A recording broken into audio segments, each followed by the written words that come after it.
Good morning, guys. Welcome back to the channel. In today's video, we're gonna be trying to figure out the 6.0's it's a little stutter issue.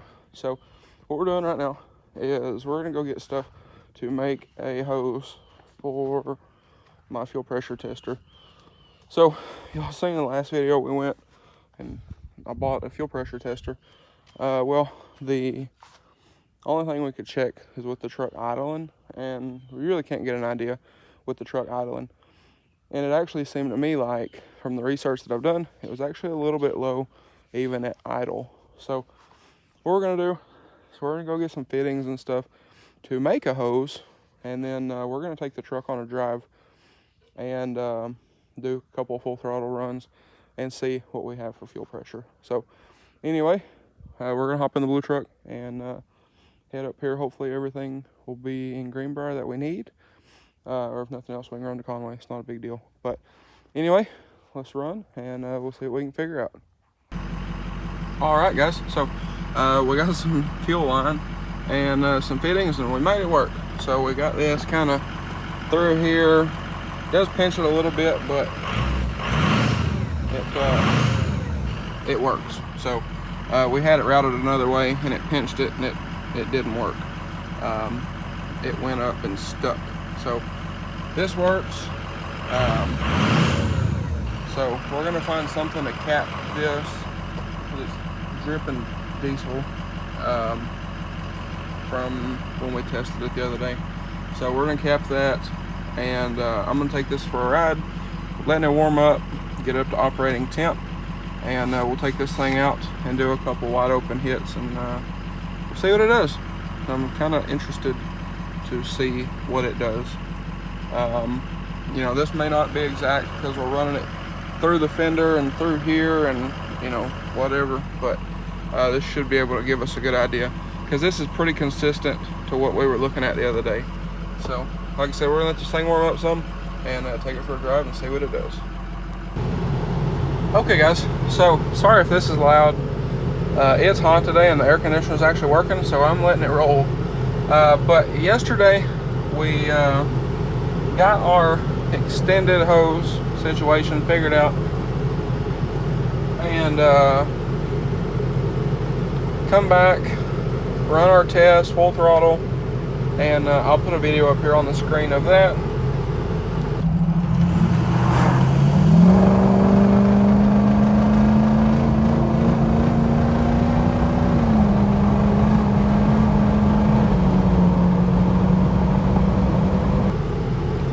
So as you can see, it was stuttering pretty good still, but fuel pressure looks good.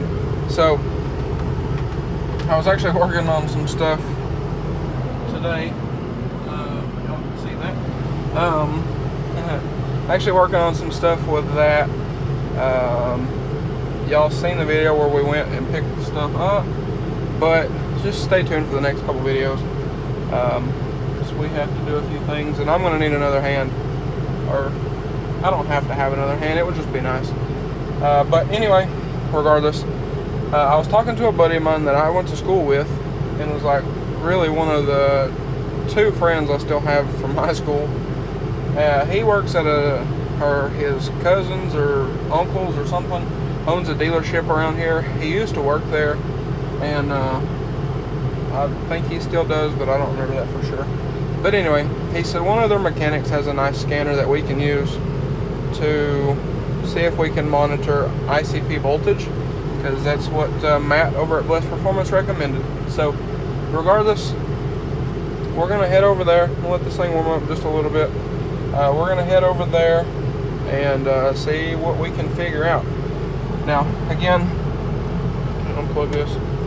We are working on some stuff with back here and whatnot, but if you know, you know.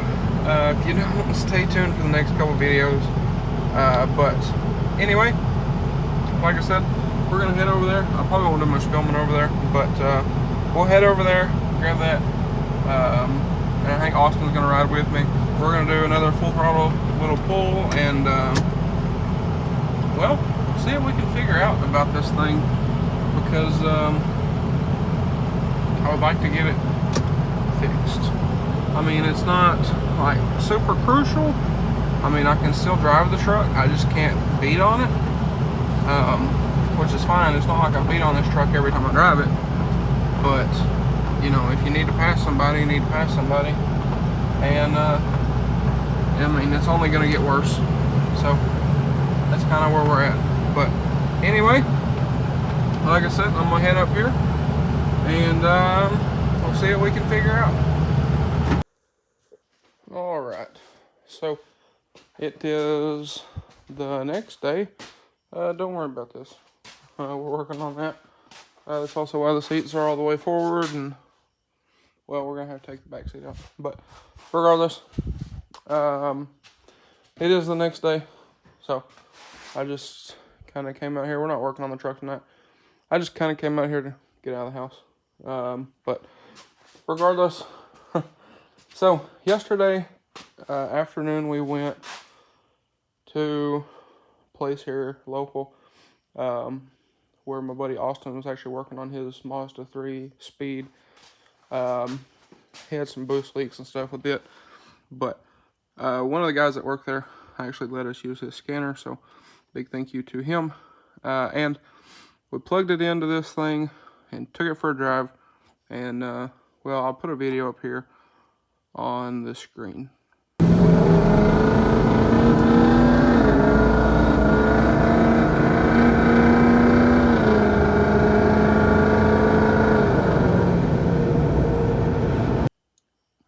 So, if y'all seen what I think you seen, for those of you who don't know, that what we're really looking at there was ICP, pressure and voltage. And if you've seen it, we have a voltage drop. So I sent that video to our friend Matt over at Blessed Performance. Matt tuned this truck for me. Big thank you to Matt for the tunes, and big thank you to Matt for all the help. And he recommended a few things, first of which being that we pull the IPR out and check the screen. Now I have my old IPR over here, and let me pull this cap off. But there is a screen in here that, well, they can get clogged up and, you know, whatever else. So that is going to be our first stop. But let me pull this off of here real quick and I'll show y'all what I'm talking about. So I knew this would have oil in it, so I grabbed this rag. But this is said screen. And the reason he recommended to check the IPR in the truck first is, also guys, I wanted to mention, we just finished today's video and, well, there's parts everywhere. But I wanted to go ahead and mention, if y'all got any value out of today's video, you found it helpful, whatever it may be, or you just want to subscribe, please get on there, hit that subscribe button. We're trying to hit 4,000 before the end of the year. So, again, it would be much appreciated if y'all would subscribe if you haven't already. But anyway, let's get back to the video. If y'all remember, last year, we actually put a Mishimoto oil cooler in this truck, as well as a new EGR cooler. This thing started smoking out the exhaust coolant, and we figured it was the EGR. We kind of knew it was. So I already had a new one, an upgraded one, that we were going to throw in, but I went ahead and bought an oil cooler while we were there. Why not?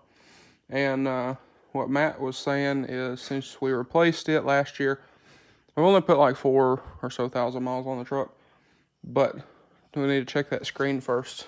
Now, if the screen is clear, if it is good to go, like, you know, I almost think it will be, but I hope it ain't, then the next step will be to pull these valve covers and do standpipes, dummy plugs, and the nipple cups.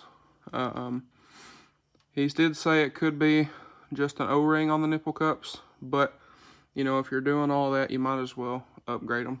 HCC, I believe, or HHC, one or the other, diesel, they make upgraded nipple cups for these. So if that has to be the case, then I'll probably order a set of those, as well as some new OEM standpipes and dummy plugs, and just do it all while we're there, make it all nice and, you know, whatever. So anyway, we're not going to do it tonight. Like I said, my arm, I've mentioned in a few videos, it is not happy. It hasn't been happy for like a week now. So I'm gonna probably eat a couple of leaves tonight, and then in the morning we'll come out here and we'll get busy. So we're gonna have to take the intake out, the degas bottle, take it loose and kind of flip it down here out of the way. Pick'em has to come out. There's a heat shield back there that also has to come out. And then you do need a special socket for those, which I have already purchased from the last time. Where's that? It's in here somewhere. There it is, hiding back here in the back. So if you need a part number, there we go. I think I got this at AutoZone last time we did this. So I'm gonna go ahead and leave that out. But again, you will need a special socket for that. There it is. But like I said, in the morning, hopefully this will be a little more manageable, and we'll come out here and either I'll pull it, and I think that's the plan, or if my grandpa gets out here before I do, he'll probably do it. So we'll see. I also need to rotate these tires at some point, so we'll do that at some point as well, but I'm not really worried about that. But regardless, I just figured, like I said, I wanted to come out here to get out of the house anyway. I really can't work on anything because I'm right-handed, and that seems to be the problem child. But regardless, like I said, tomorrow morning we'll come out here and we'll start getting this stuff apart, and we'll take a look at that IPR screen, and we'll see what it looks like. Also, was going to mention, if the stuff we just talked about doesn't fix it, the next step is a high pressure oil pump. So what he's thinking, with looking at the way the voltage dropped, and there was a little drop in pressure as well from what I seen in the video. So he says that's either a leak in the high pressure oil system or the pump's getting weak. So that's also very interesting, but I just thought I'd throw that in here as well. If anybody else is having a similar issue, you can follow along and hopefully we'll figure it out together. But anyway, guys, like I said, I will catch y'all in the morning. We'll come back out here and we'll see what we can figure out. All right, guys. So my grandpa made it out here before I did this morning, and as you can see, has torn into this thing. So we found the problem. So I sent Matt a couple pictures, and he said, "Yep, that's your problem. Fix that, and you're big golden." So I asked him for a recommendation. We're gonna wait and see what he says before we move any further forward. But what we found, my grandpa got the IPR out, and it shouldn't be in two pieces, and the screen should not have a missing portion. So my grandpa said when he pulled this out, the screen stayed in the motor, and he had to take a pick and kind of pull it out, and that's what this is from. But this part that's missing was nowhere to be found. So I guess that's it. And there was a piece of a string in there as well, so get that out of there. Now what we're gonna do is we'll take and try to clean out around there as much as we can. We might take a magnet, stick a magnet down in there and see if that screen will come out. I don't really know what that screen's made of, but regardless, run back in the house.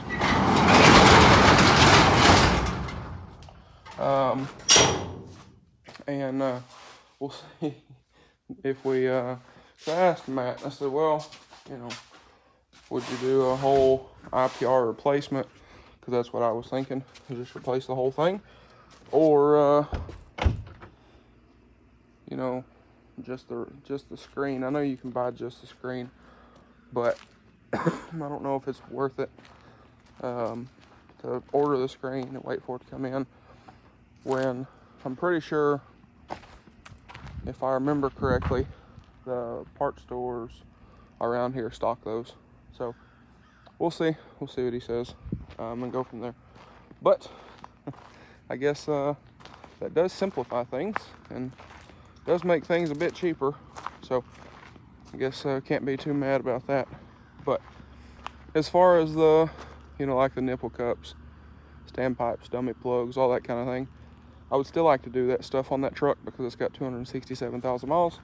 But that takes away having to do it all right now, which is pretty nice because, well, Cars and Coffees this weekend. I don't know if I'm gonna go anyway, but it would be nice to have the option.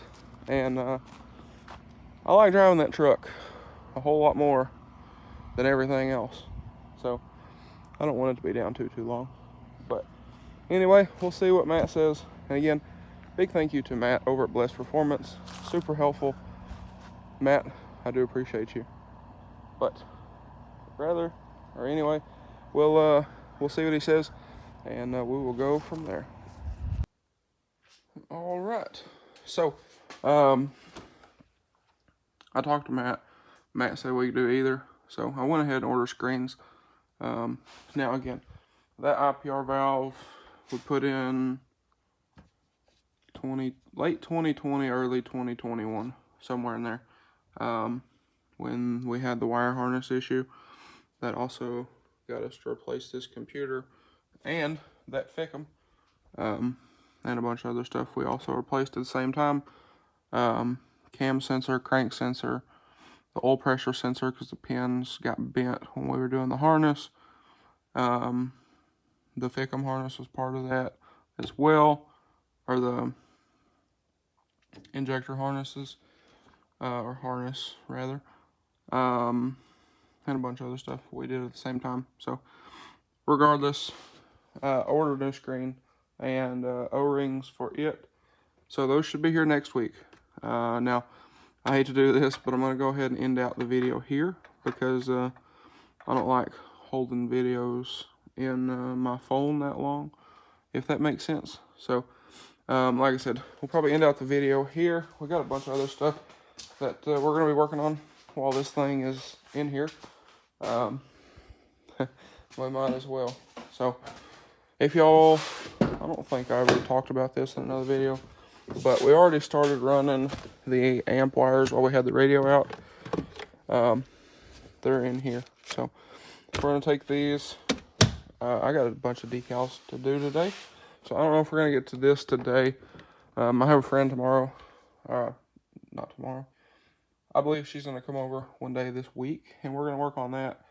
So I figure maybe tomorrow I'll have to see about these decals and how this goes, because I got like 10 of them to do today. But what I'm going to do probably tomorrow is we'll get all this plastic stuff off. We'll get that stuff ran to the back and go ahead and get our amp mounted, because, well, you see, it'll probably fit real nice here, or we might put it under the seat. I don't know. And before y'all say, yes, there's tools everywhere. I accidentally flipped that thing over yesterday, but I think the amp should fit like perfect under the seat. And yes, it's loose because we're gonna take the seat out. But back up under here, it should fit real nicely and be tucked up in there where you can't really see it. So there's that, and then probably gonna have to move my Starlight box, and then I'm gonna look for somebody that has a parts truck for a carpet piece to cut up, because I don't want to cut mine up But regardless, that's neither here nor there. We'll figure that out. But like I said, the screen and O-rings are ordered. I just went ahead and ordered them from Swag Performance. Was the first people that popped up, so that's where I ordered them from. They are supposedly OEM Motorcraft parts, so I guess we'll see. But regardless, I got to get back in here and get to work. So guys, I think that's going to be a wrap for this one. So if y'all enjoyed today's video or found it helpful, please drop a like and comment down below. Smash that subscribe button. Thanks for watching, guys, and I hope everybody has a great day.